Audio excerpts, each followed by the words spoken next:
Daganera quban qabnu dhufa keessa dubbatame salphifne ilaaluun nun baasu gaariidha osootti yaadame waraqaan darbinsa dubbii keetti kan jireenyatti ittiin ol galamu dubbii keetirraa tasa gorree mootummaa kee arguun yaadamu.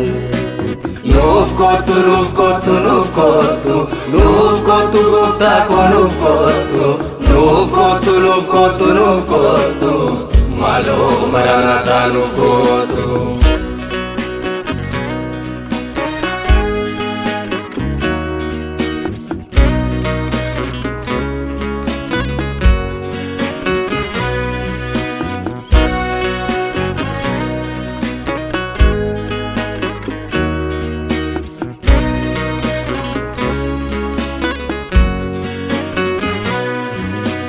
Markabni jalloota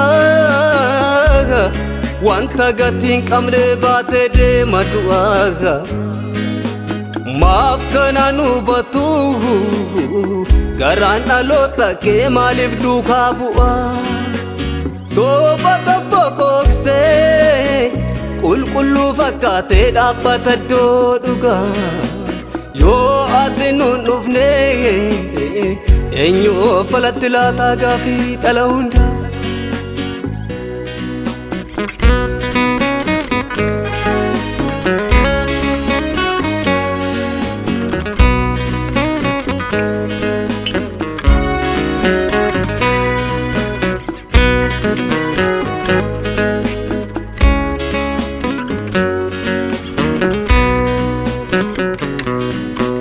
Mukicha wayni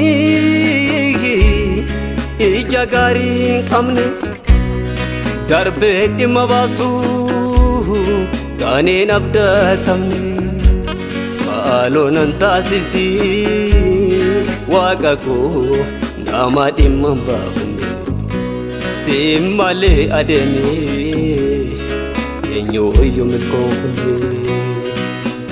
Nuuf kottu, nuuf kottu, nuuf kottu, nuuf kottu gooftaa koo nuuf kottu, nuuf kottu, nuuf kottu, nuuf kottu, maaloo maranaataa nuuf kottu.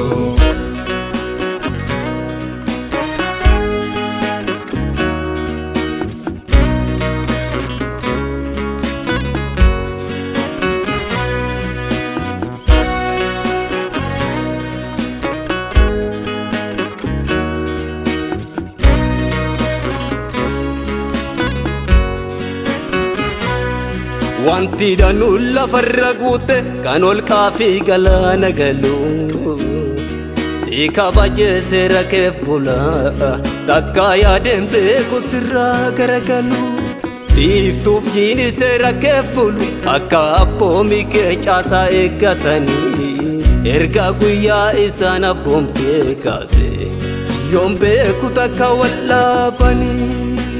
Nuu garuu dhalli kee guyyuma guyyaadhaan araara keen jiraachaa jira mee maaloo yoomuma cubbuu kana dhiise seera kee duwaatti of laanna inni hamaan hammeenya dhiise yoomuma dubbii keen qajeela wanti guddaan nutti ulfaate kanaadha rakkoon hunda keenya. Nuuf kottu, nuuf kottu, nuuf kottu, nuuf kottu gooftaa koo nuuf kottu, nuuf kottu, nuuf kottu, nuuf kottu, maaloo maranaataa nuuf kottu. Nuuf kottu, nuuf kottu, nuuf kottu, nuuf kottu gooftaa koo nuuf kottu, nuuf kottu, nuuf kottu, nuuf kottu, maaloo maranaataa nuuf kottu.